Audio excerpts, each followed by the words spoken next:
So here's a video about dialect, in case you were curious about that. I've seen a lot of people ask questions about it online, and I thought I'd make a little presentation here for you.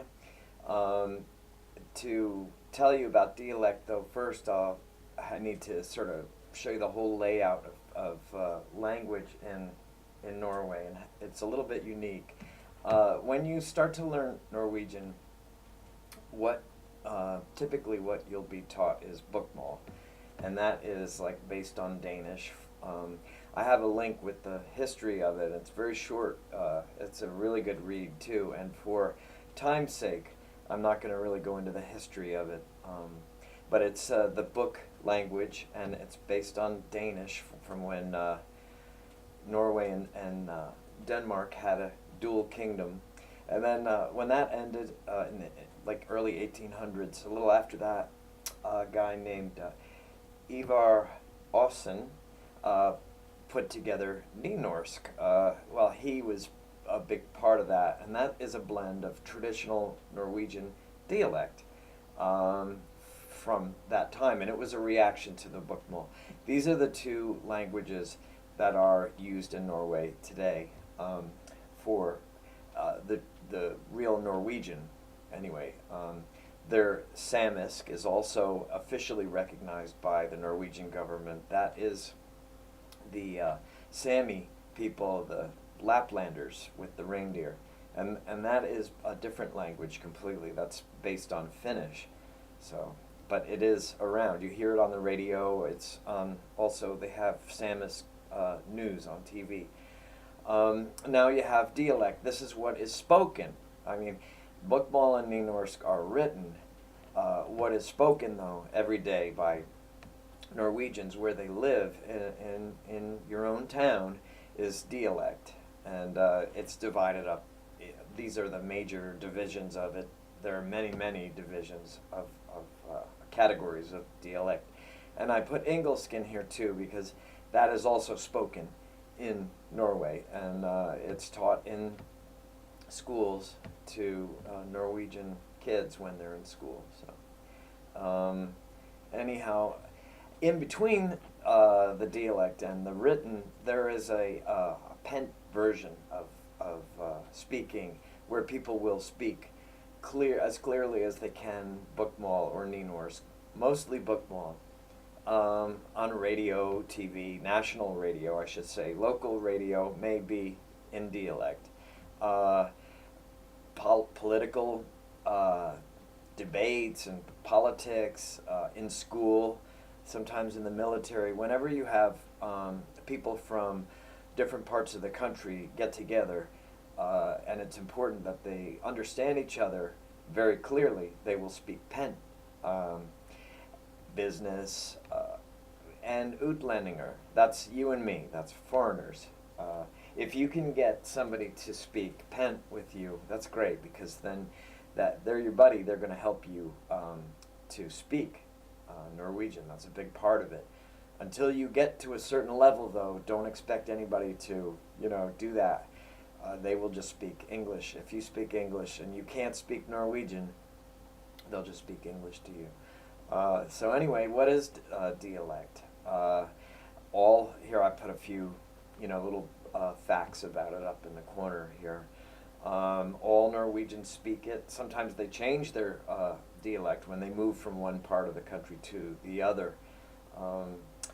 It's usually just an altered version of bokmål or Nynorsk, or a blend of both, and it has other things in it too. It'll have like influences, like all along the coast here, it's influenced by Danish, the accent.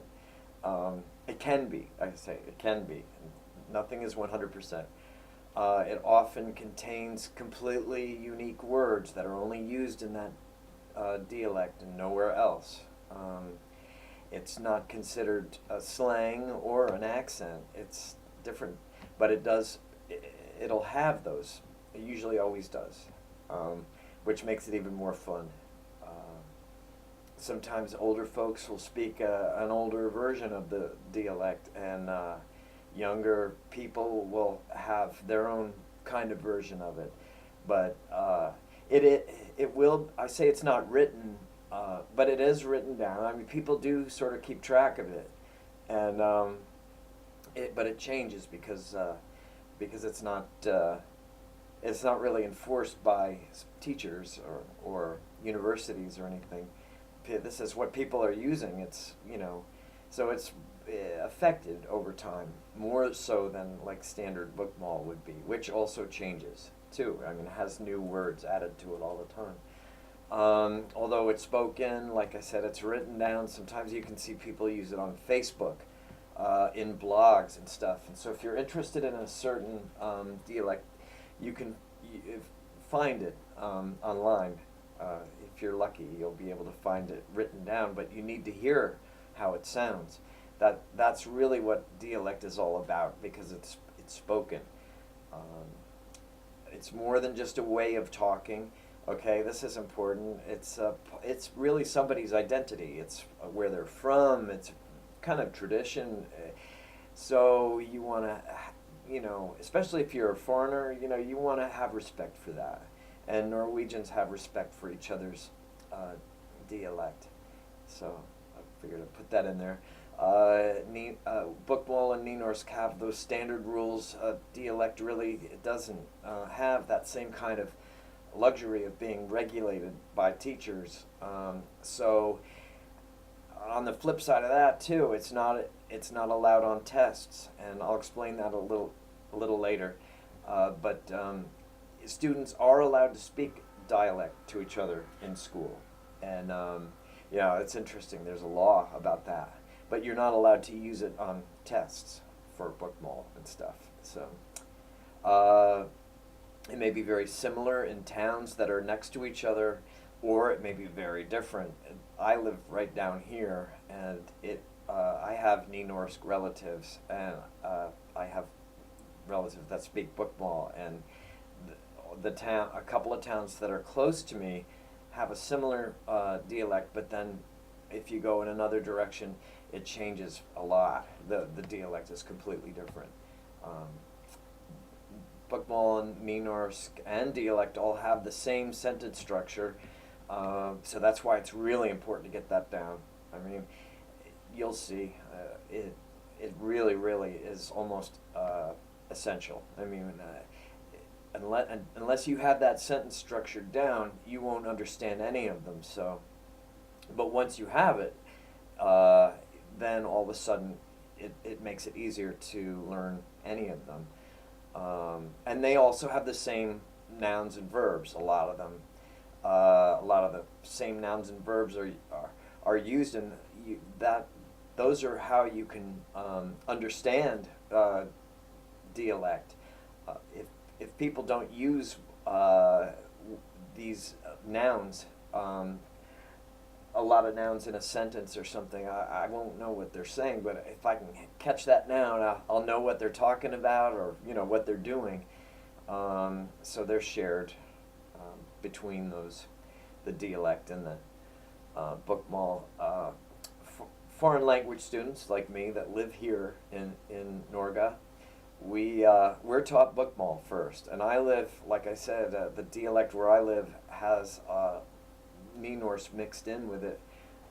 So they taught me bookmall, to start with, and I know that to be true. And it's kind of strange. You're in school and it's very strict. You have to pronounce the bookmall a certain way, and then you go out the door and you're outside in town and everybody's speaking dialect, and it could be very, very different unless you live in Oslo, and Oslo is very close to bookmall, so you'd be lucky in that it will be easier for you to jump over to the Oslo dialect, and they don't use the article a, like N at a. They don't use the a, and there are a lot of specific things about the Oslo dialect that are different than bookmall, and you'll find that out if you move there.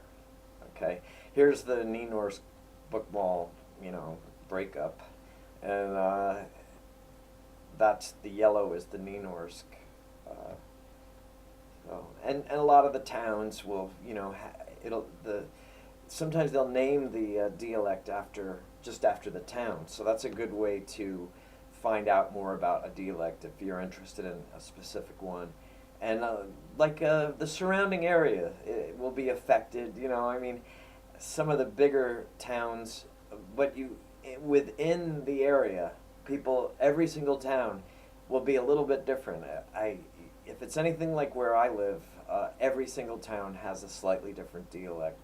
And like I said, some of them close by are very different. Here is the English word I. In Bokmål, it's jeg, nynorsk egg. And then, so here's southeastern Norway. This is all the same word, I. Here's western and southern Norway. There's jeg mixed in with all these other versions of it. And here's Trøndelag and northern Norway. They have their own version of the word I. Okay, and they say it differently. It's all pronounced different.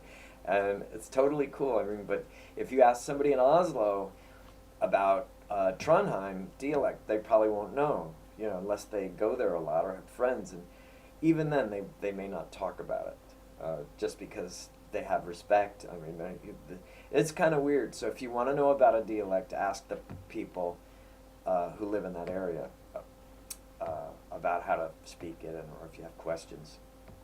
This is a little diagram of what happens if you try to learn, the average person tries to learn dialect and Bokmål at the same time, and I just threw in nynorsk too, because what happens is the words are so similar, you'll just go around and around and around learning words. What you need to do is pick one out, and the one that is recommended is Bokmål.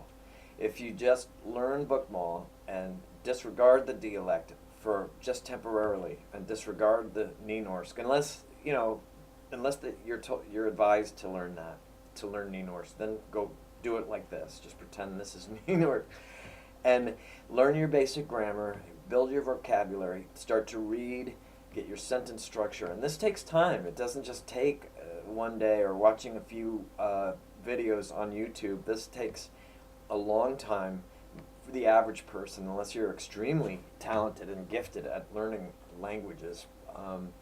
Maybe you can, I don't know. But anyway, this A1 and A2, these levels are where you get tested.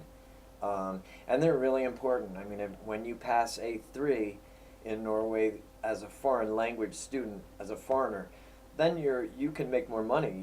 You get certified. And you have to pass these for that. So they are important, but in regards to, and B1 is university level, at least that's what I was told, so I'm right around here.